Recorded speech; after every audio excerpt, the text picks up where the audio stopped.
As you heard in that piece, one of Pat's greatest legacies was his stand with the state of Israel and the Jewish people.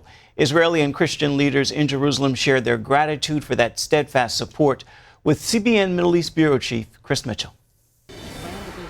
Former Israeli ambassador to the U.S., Michael Oren, a frequent guest on the 700 Club, remembers how Pat stood with Israel. We're talking about support for Israel during some of our hardest times, support for Israel's right to defend itself, our right to exist as a Jewish state. I remember during the dark days of the Second Intifada, 2000 to 2004, 2005, when there were no tourists in the state of Israel, the hotels were empty, the flights were empty. It was Pat Robertson and the evangelical communities who revered him, that kept support for Israel and our economy going through those very dark days.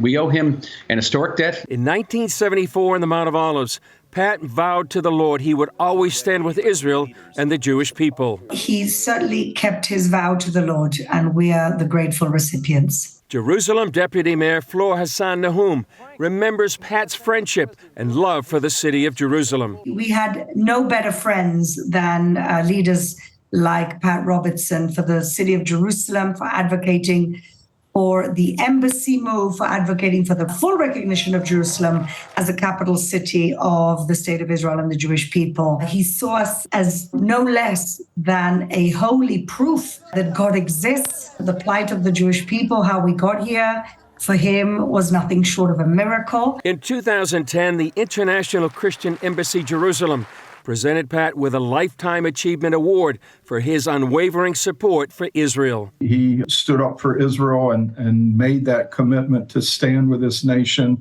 well before a lot of the major Christian leaders did back in the 70s. I think Israelis know that he was one of the pillars and the pioneers and patriarchs of Christian support for Israel today.